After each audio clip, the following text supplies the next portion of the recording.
सर्व मान्यवर, लायन्स क्लबचे माझे सर्व सभासद आणि आरोग्य सेवा देणारे सर्व वैद्यकीय आघाडीचे सर्व डॉक्टर, निमाचे सर्व डॉक्टर, ज्येष्ठ नागरिक आणि त्यांचे सर्व ज्येष्ठ नागरिक संघटनेचे सदस्य, पेशंट आणि या सर्व हॉस्पिटल आमच्या परिवारावर प्रेम करणारे आपण सर्व जत नागरिक बंधू आणि भगिनींनो, संजीव तेली असतील, प्रभाकर भाऊ असतील, सर्व व्यासपीठावरचे सर्व मान्यवर. तर याच्यामध्ये एक भंडेबाई म्हणून एक हे आहेत, आजी आहेत, त्या भंडे हिवरेचे, ते सातत्यानं आमचे ब्रँड ॲम्बॅसेडर आहेत. त्या भागामध्ये कुठलेही पेशंट घरती जाते त्याने आजारी पडलेत की डायरेक्ट माझ्याकडे घेऊन येतात. म्हणजे एवढं अगदी टोकापर्यंत आम्ही गेलेलो आहे. म्हणून ते काय झालं, असे महिला पेशंट असे प्रचंड माझ्याबरोबर काम करत असताना इलेक्शनमध्ये उभा राहिलो, फक्त महिलांनीच मतदान केलं, पुरुषांनी केलंच नाही. ते पुरुषांना सांगायचं राहिलं, यावेळी पुरुषांना पण सांगितलं, महिलांना पण केलं. म्हणून बघा, महिलांना तुम्ही बरं केलं आणि पुरुषांना बिल भरावं लागलं म्हणून ते तुमचं भाषण आहे.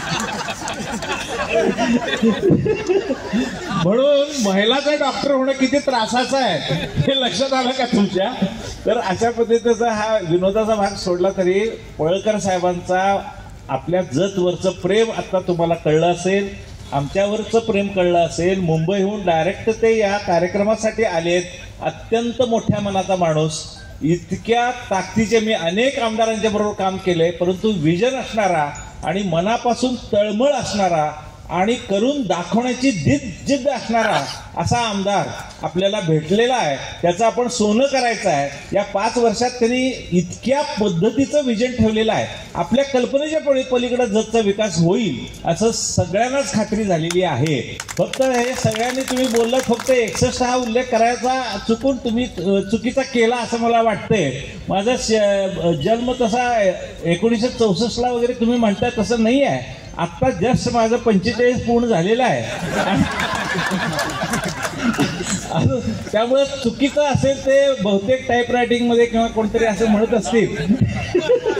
त्यामुळे तो एक भाग आपण सोडू. आणि सर्वांना आरोग्याची तपासणी आज मोफत आहे, रक्त तपासणी मोफत आहे. वरद शंकराची पूजा केलेली आहे. पंचकर्मचं उद्घाटन पळकर साहेबांच्या हस्ते मोठ्या पद्धतीनं झालेलं आहे. पंचकर्म म्हणजे आजारी पडायच्या आधी ट्रीटमेंट घेणं आणि आजारी कधीच न पडणं, ह्याच्यासाठी ही योजना केलेली आहे. आमच्याकडं आजारी पडल्यानंतर या या या म्हणून ॲडव्हर्टाईज करण्यापेक्षा आमची भूमिका आहे तुम्ही आजारीच पडू नये, अशा पद्धतीचं नियोजन आम्ही इथे केलेलं आहे. आणि तसे आणि सगळ्यांना प्रसादाची व्यवस्था केलेली आहे. इथं वरशंकरचे पूजाचे दर्शन घ्या, प्रसाद घ्या आणि उद्यापासून पंचकर्मच्या नादाला लागा, आराम व्हा, आजारी पडू नका. म्हणजे मला ह्या सगळ्या ट्रीटमेंटमधनं मुक्त करा, मग मी राजकारणात करायला मोकळा होतो आणि साहेबांच्या बरोबर कायम राहीन असं मी आश्वासन देतो. थांबतो. जय हिंद, जय महाराज.